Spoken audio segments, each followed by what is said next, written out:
ಪರಿಸರದ ಉಳಿವಿಗಾಗಿ ಪರಿಸರವಾದಿಗಳು ಮೌನ ಪ್ರತಿಭಟನೆಯನ್ನ ನಡೆಸಿದರು. ಪರಿಸರ ಉಳಿವಿಗಾಗಿ ಪರಿಸರವಾದಿಗಳು ಮೌನ ಪ್ರತಿಭಟನೆಯನ್ನ ನಡೆಸಿದರು. ಮರಗಳಿರುವ ತಾಣವನ್ನ ಪಾರಂಪರಿಕ ತಾಣವಾಗಿ ಘೋಷಿಸಬೇಕು ಅಂತ ಆಗ್ರಹಿಸಿದರು. ನಗರದಲ್ಲಿರುವ 368 ಮರಗಳನ್ನ ಕಡಿಬಾರದು ಅಂತ ಹೋರಾಟ ಮಾಡಲಾಯಿತು. ಕಂಟ್ರೋಲ್ಮೆಂಟ್ ರೈಲ್ವೆ ನಿಲ್ದಾಣದ ಬಳಿ ಇರುವ ಮರಗಳಿದು. ಪರಿಸರಕ್ಕಾಗಿ ನಾವು ಸಂಘಟನೆ ವತಿಯಿಂದ ಹೋರಾಟವನ್ನ ಮಾಡ್ತಾ ಇದ್ದೀವಿ. ಮರಗಳಿಗೆ ಜಾಗೃತಿ ನಾಮಫಲಕ ಅಳವಡಿಸಬೇಕು. ಫಲಕವನ್ನ ಅಳವಡಿಸುವ ಮೂಲಕ ಸರ್ಕಾರಕ್ಕೆ ಒತ್ತಾಯಿಸಿದ್ರು ಪ್ರತಿಭಟನಾಕಾರರು.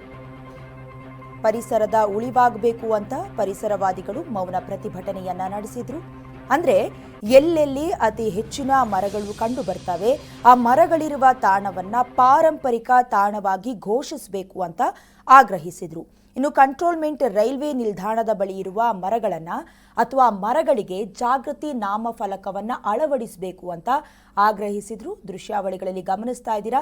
ಈ ಮೂಲಕ ಸರ್ಕಾರಕ್ಕೂ ಕೂಡ ಒತ್ತಾಯಿಸಿದ್ರು. And we need to give notice on the country. There's a problem in nature. There's a pollution in everything. The future generation might not even know birds, animals exist.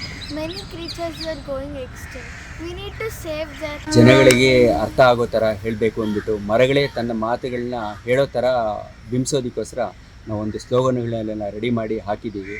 ಅದು ನಮಗಾಗಿ ಅಲ್ಲ, ನೆಕ್ಸ್ಟ್ ಮುಂದಿನ ಪೀಳಿಗೆಗಾಗಿ ಉಳಿಸ್ಕೊಳೋದಕ್ಕೋಸ್ಕರ. ಈಗಲೇ ಎಷ್ಟೋ ಜಾಗಗಳು ಹಾಳು ಮಾಡಿಬಿಟ್ಟಿದ್ದೀರಾ. ಬ್ಯಾಂಗ್ಳೂರು ಯೂನಿವರ್ಸಿಟಿ ಆಗಲಿ, ಬನ್ನೇರುಘಟ್ಟ ಆಗಲಿ, ತುರಳ್ಳಿ ಆಗಲಿ, ಅಥವಾ ನಮ್ಮ ಆಲ್ ಬೈಕ್ ಸೆಂಟ್ರ್ ಆಗಲಿ, ಎಲ್ಲೆಲ್ಲ ದೊಡ್ಡ ದೊಡ್ಡ ಮರಗಳಿದ್ದೆಲ್ಲ ಮುಗಿದೋಗಿದೆ. ಇಲ್ಲಿ ಆಲ್ಮೋಸ್ಟ್ 200-300 ವರ್ಷ ಮರಗಳೆಲ್ಲ ಇದೆ. ಅದನ್ನು ಉಳಿಸ್ಕೋಬೇಕಾಗಿರೋದು ನಮಗಾಗಿ ಅಲ್ಲ, ಮುಂದಿನ ಪೀಳಿಗೆಗಾಗಿ, ಈ ಮುಂದಿನ ಮಕ್ಕಳಿಗಾಗಿ. ಆ ಮಕ್ಕಳಿಗೆ ಬೇಕು ಅಂತ ಹೇಳಿದ್ರೆ ಖಂಡಿತ ಎಲ್ಲರೂ ಸಹಕರಿಸಬೇಕು ಮತ್ತು ಸರ್ಕಾರ ಇದರ ಬಗ್ಗೆ ಧ್ವನಿ ಎತ್ತಬೇಕು. ಮಾನ್ಯ ಖಂಡ್ರೆ ಅವರು ಹೇಳಿದ ವರ್ಡ್ಗೆ ಎಲ್ಲರೂ ಭದ್ರಾಗಿ ನಿಲ್ಲಬೇಕು. BBMP